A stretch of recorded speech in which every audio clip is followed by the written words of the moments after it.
পশ্চিমবঙ্গের নির্বাচনে বঙ্গ বিজেপিকে জেতাতে এবার কার্যত সেনাপতির ভূমিকায় নরেন্দ্র মোদী। মঙ্গলবার নমো অ্যাপের মাধ্যমে দিল্লি থেকে বাংলার বুথ স্তরের কর্মীদের যেন অক্সিজেন দিলেন তিনি সুকৌশলে তৃণমূলের একচ্ছত্র আধিপত্যে আঘাত করতে কৌশলে করলেন রাজনৈতিক সার্জারি।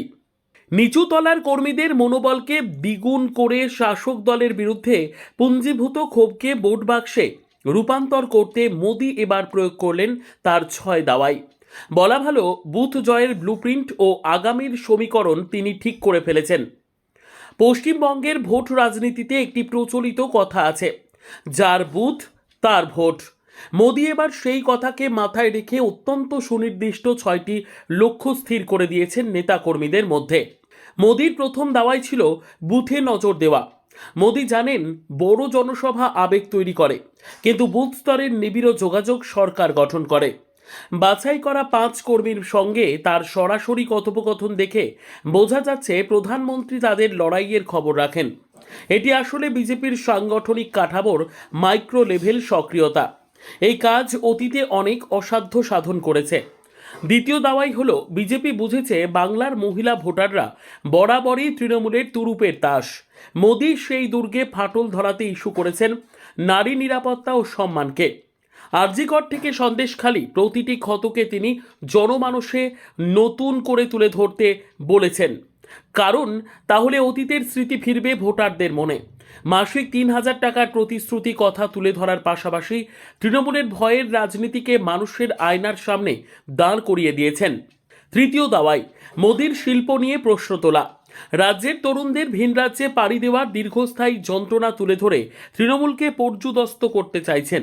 তিনি শিল্পহীনতার দায়ভার সম্পূর্ণভাবে বর্তমান সরকারের হিংসার সংস্কৃতির ওপর চাপিয়ে দিয়েছেন, যাতে মধ্যবিত্ত যুব সমাজের কাছে স্পষ্ট বার্তা যায়।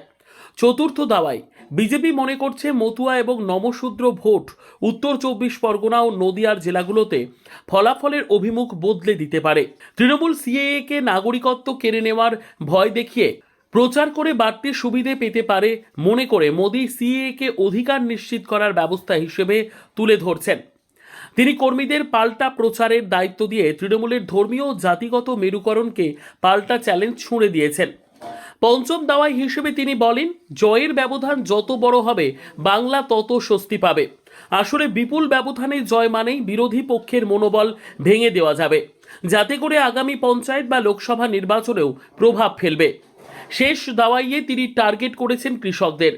আলু চাষিরা 2 টাকায় ফসল বিক্রি করছে আর বাজারে মিলছে 25 টাকায়। বাংলার এই সিন্ডিকেট চক্রকে মোদি গ্রামীণ ক্ষোভের সলতে হিসেবে ব্যবহার করেছেন। এই বৈষম্যকে তুলে ধরে তিনি তৃণমূলের কৃষক বন্ধু ভাবমূর্তিকে কার্যত কাঠগড়ায় দাঁড় করিয়েছেন। বিশ্লেষকদের দাবি, মোদির এই 6 দাওয়াই যদি বুথ কর্মীরা সঠিকভাবে প্রয়োগ করতে পারেন, তবে বাংলার রাজনৈতিক মানচিত্রে এক বিশাল রদবদল ঘটা অস্বাভাবিক নয়। কয়েকদিন পরের প্রথম দফার ভোটই বলে দেবে মোদির এই দাওয়ায় বাংলার মানুষের মনের অসুখ সারাতে কতটা সফল হলো। Bureau report, digital news Bangla.